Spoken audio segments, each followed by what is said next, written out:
बिस्मिल्लाहिर्रहमानिर्रहीम। आज हम बात करेंगे प्रॉब्लम्स के ऊपर कि इसकी प्रॉब्लम्स की कितनी टाइप्स होती हैं। असल में ज़िंदगी जो है ना, ये मसाइल में घिरी रहती है। वो कहते हैं दुनिया है और ज़िंदगी है तो मसाइल हैं, और जहाँ कोई मसला नहीं, कोई प्रॉब्लम नहीं, या तो वो कब्रिस्तान है या फिर जन्नत है। अदरवाइज़ इंसान सारी ज़िंदगी किसी न किसी मसले में फंसा रहता है। और समझदार लोग ये कहते हैं कि प्रॉब्लम जो है ना, वो खुद से कुछ नहीं होता, उसको हैंडल करने का तरीका जो है ना, उसको प्रॉब्लम बना देता है। तो प्रॉब्लम की कुछ टाइप्स हैं, अगर आप और हम उसको सही तरह समझ लेंगे तो उसको हैंडल करना आसान होता है। और जितना कूल माइंडेड इसको सिचुएशन को हैंडल किया जाए, उतना अच्छा रिजल्ट निकलता है, उतने अच्छे तरीके से प्रॉब्लम सॉल्व होती है। और दाना जितने भी हैं, अक्लमंद लोग हैं, ख़ास तौर पे अल्लाह रब्बुल इज़्ज़त ने जो नबियों को भेजा, तो अम्बिया भी जो है ना, वो उनके ऊपर भी मसाइल आते रहे, मुश्किलात, परेशानियाँ, प्रॉब्लम्स आती रहीं, तो उन्होंने बड़े कूल होके और बड़े ही तहम्मुल से, सब्र से उसको हैंडल किया, तो अल्लाह रब्बुल इज़्ज़त ने उनको सुरखरू किया।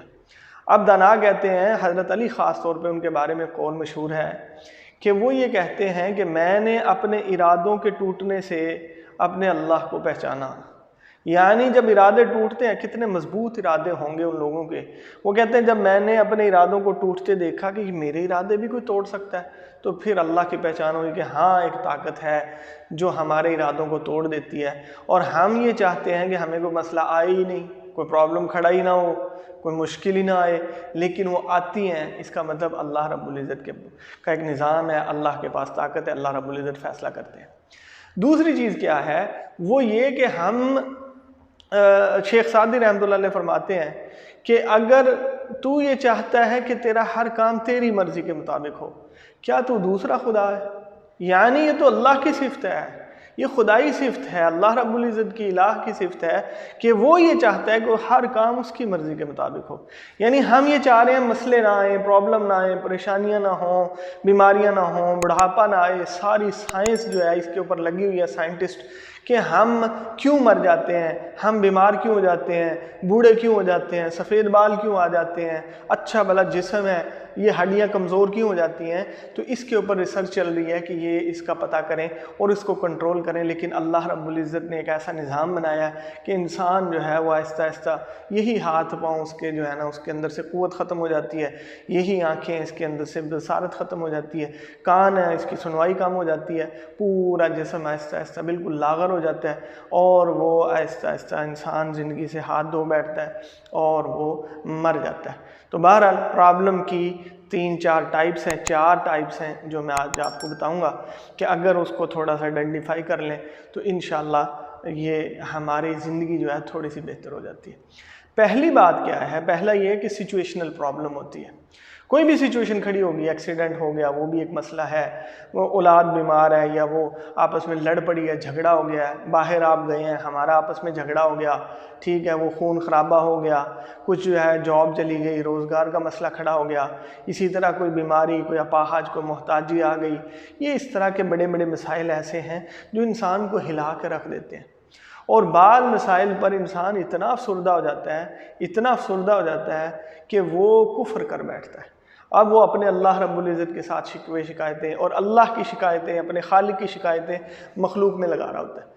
तो इसलिए सिचुएशन प्रॉब्लम को समझना चाहिए जो आउट ऑफ कंट्रोल हो। ऐसी सिचुएशन बन गई है कि हम लड़ाई के लिए गए नहीं थे, लड़ाई हो गई, हम तो बाहर जो है वो सैर करने गए थे, एक्सीडेंट हो गया। तो ये सिचुएशनल प्रॉब्लम है।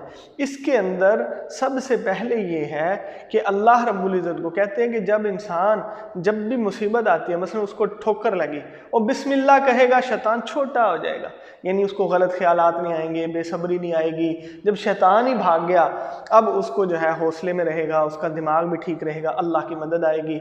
और अगर वो उसको गाली दे, जैसे ठोकर लगी, चोट लगी, कांटा चुभ गया, अब वो गाली देता है, ये क्या मुसीबत है, ओ तेरी मर गया, ऐसी जब बातें करता है तो शैतान बड़ा हो जाता है। अब वो वसवसे पैदा करेगा, अब वो मुंह से कोई ऐसी बात निकलवाएगा जिससे हालात ख़राब हो जाते हैं। बिज़नेस की, रोज़गार के ऐसे सिचुएशनल प्रॉब्लम होते हैं जिसकी वजह से हम जो हैं वो परेशान हो जाते हैं, और बजाय अल्लाह को याद करने के बजाय अल्लाह से मदद मांगने के हम जो हैं वो उसको अपनी थॉट्स के अंदर, अपने माइंड के अंदर घुमाते रहते हैं, जिसकी वजह से मज़ीद नए मसाइल शुरू हो जाते हैं। सिचुएशनल प्रॉब्लम में जब मेरा जहाँ पे कंट्रोल नहीं है, जिसको मैं काबू में नहीं कर सकता और हालात दूसरों के कंट्रोल में हों, एक्सीडेंट मेरे काबू में नहीं था, जब बिज़नेस का लॉस मेरे बस में नहीं था, हाँ स्ट्रेटेजिक मैं उसको देखूंगा, उसकी प्लानिंग को चेक करूंगा, मार्केटिंग को चेक करूंगा कि ये जो गैप आया मार्केट के अंदर, जो लॉस हुआ उसको मैं चेक करूंगा। तो कुछ ऐसी चीज़ें होती हैं जो छोटी छोटी उससे रेलिवेंट होती हैं। अदरवाइज सिचुएशनल प्रॉब्लम के ऊपर हमने अल्लाह रब्बुल इज़्ज़त से दुआ करके और उसको ये समझना है कि मेरे बस में नहीं था, अब मैंने इसको हैंडल कैसे करना है और इस सिचुएशन को कैसे काबू में लाना है। तो इंशाअल्लाह आप जो हैं और हम सब वो उस प्रॉब्लम पे अच्छी तरह से काबू पा लेंगे और हमारा दिमाग भी ज़्यादा परेशान नहीं होगा। दूसरी जो होती है पर्सनल प्रॉब्लम होती है। अब पर्सनल प्रॉब्लम के अंदर क्या है कि मैं कुछ काम करने जा रहा था लेकिन वो मुझसे हुआ नहीं, या तो मेरे बस से बाहर था या मेरे पास इतना पैसा नहीं था कि मैं उसको हल कर लेता। ठीक है, मैं बीमार हूँ, मेरे पास अब ये पर्सनल प्रॉब्लम है मेरे फैमिली में जो झगड़ा हो गया तो पर्सनल प्रॉब्लम है, बच्चों के साथ कुछ ऊंच नीच हो गई है, आपस में उनका क्लैश हो गया, पर्सनल प्रॉब्लम है। इसी तरह ख़ानदान के अंदर जायदाद के ऊपर झगड़ा, इन सारी चीज़ों तो पर्सनल प्रॉब्लम है। रोज़गार नहीं है तो मैंने कैसे हैंडल करना है, जॉब चली गई है, बिजनेस की, ये सारी चीज़ें हैंडल, जो मेरी पर्सनल ज़ाती चीज़ें हैं, तो मैं सबसे पहले उसमें ये देखूँ कि इसका रूट काज रीज़न क्या है, ये किस वजह से हुई। ये आम तौर पे घरों के अंदर जो लड़ाई होती है वो इस वजह से होती है कि पहले से इंसान फैसला कर देता है कि मैंने बीवी को समझाया 5 दफ़ा, ये बात पहले समझाई, अगर आइंदा इसने ये हरकत की तो फिर मैं एक्शन लूँगा। ये इस फैसले की वजह से वो सख्त एक्शन लेता है।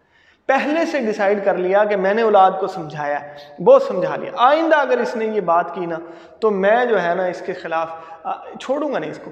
ये जो फैसला है, ये जो डिसीजन है, असल मसला ये पैदा करता है।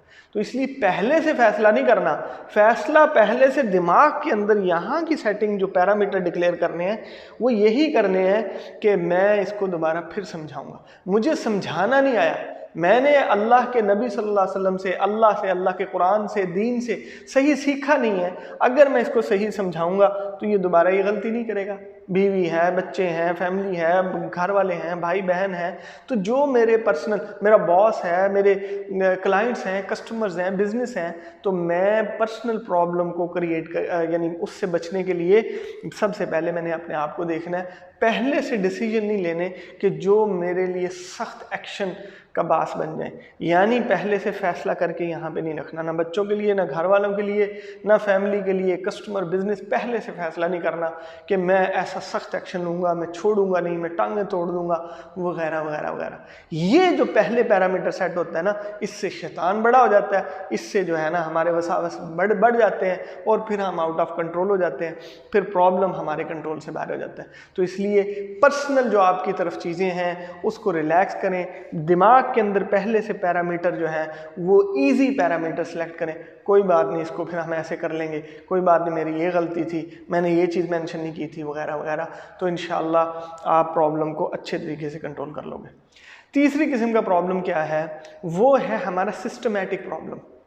हमारे सिस्टम के अंदर बहुत सारे प्रॉब्लम हो सकते हैं। रेलवे का सिस्टम है, एजुकेशन का सिस्टम है, वापडा का सिस्टम है, हमारे गवर्नमेंट के बहुत सारे सिस्टम है, नादरा का सिस्टम है, तो इसी तरह स्कूल सिस्टम है, एजुकेशन सिस्टम, तो ये ट्रांसपोर्टेशन सिस्टम, हमारे प्रॉब्लम ये इतने ज़्यादा है कि ये एक पूरे मुल्क के अंदर एक क्यास है, अफरा तफरी है, हर बंदा जो है वो एक दूसरे से आवाज़ार फिर रहा है। वजह क्या है, क्योंकि वो जहाँ पे जाता है उसका सिस्टम, उसको वहाँ का सिस्टम इतना गलत होता है, उसको डिस्टर्बेंस होती है, माइंड ख़राब हो जाता है, थकावट की वजह से वो और मज़ीद प्रॉब्लम में पड़ जाता है। ऑफिस से निकलता है, अपना बिजनेस छोड़ता है, ऑफिस छोड़ता है, वो जाता है जनाब पासपोर्ट बनाने के लिए, आईडी कार्ड बनाने के लिए, लाइनें लगी हुई हैं, वहाँ पे अलग किस्म के मसले हैं। तो जब आपको सिस्टमैटिक प्रॉब्लम हो तो आपने बिल्कुल कूल होके बिल्कुल पूरी अपना एक स्केच बना के पहले से डिसाइड करके अगर जाएंगे कि मुझे जो है 1 दिन लग जाएगा। बॉस से जो 2 घंटे की छुट्टी लेनी है उसको बोलें जी सिचुएशन ऐसे क्या है मुझे नहीं पता, हॉस्पिटल में क्या होने वाला है, अल्लाह ना करे कोई हॉस्पिटल में जाए, लेकिन जब हमें जाना पड़ जाए, इसी तरह ट्रेन में सफ़र करना पड़ जाए, इसी तरह ट्रांसपोर्टेशन के मसाइल हैं, तो जब आप सिस्टमेटिक प्रॉब्लम हो तो लॉन्ग टर्म प्लानिंग करके जाएं। अपने दिमाग में पहले से पैरामीटर सेट कर लें कि मुझे 1 दिन लगना है, मुझे जो है ना ये पासपोर्ट बनाने के लिए हो सकता है सुबह मैं जाऊंगा शाम तक लगेगा। और बाज़ दफ़ा ऐसा होता है कुछ लोग बाहर सर्विसेज दे रहे होते हैं, रिश्वत अंदर वाले लोग लेते हैं, बाहर के लोग सर्विसेज दे रहे होते हैं, तो हम उसको सर्विसेज यूटिलाइज करके उसको पैसा दे के हम थोड़ा सा अपने आप को ईजी कर सकते हैं। कुछ लोग हैं उनके लिए पैसा ज़्यादा इम्पॉर्टेंट है, वो दे नहीं सकते हैं या वो बचत के चक्कर में रहते हैं।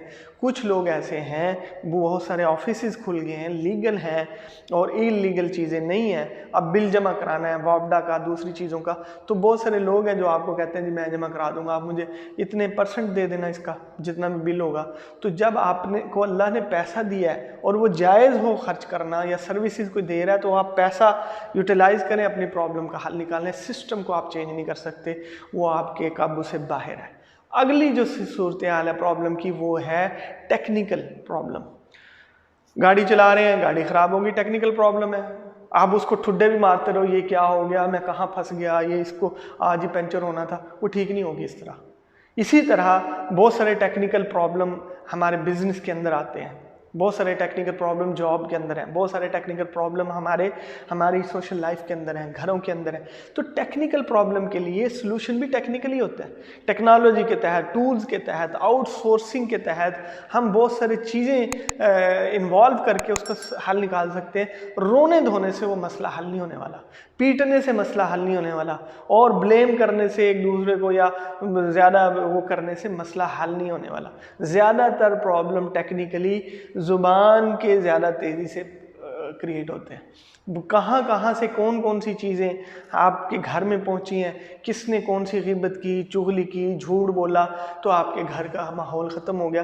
तो टेक्निकली अगर मैं या मेरी बीवी या बच्चे उसको सिर्फ अवॉइड कर देंगे, यार ये उनकी राय है, उनकी सिर्फ थॉट्स हैं और कुछ भी नहीं है, मेरे घर वाले ऐसे नहीं हो सकते, मेरे अम्मी अब्बू, मेरे बहन भाई, मेरे बीवी, मेरे बच्चे या मेरे ऑफिस वाले, मेरे कोलीग, मेरे पार्टनर ऐसे नहीं हो सकते, तो सबसे पहले 80% यहाँ पे मसला हल हो जाता है। नहीं वो ऐसे नहीं हो सकते, इंशाल्लाह इसका कोई और दूसरा रुख होगा। तो पोलाइटली जब हम बैठ के बात करेंगे तो टेक्निकल जहाँ पे प्रॉब्लम होते हैं उसको टेक्निकली सॉल्व करना है, इमोशनल होके नहीं करना, जज्बाती होके और ओवर होके और जो है वो एकदम से रिएक्शन देने से मसला हल नहीं होता। प्रॉब्लम तब प्रॉब्लम बनती है जब उसका रिएक्शन गलत दिया जाए।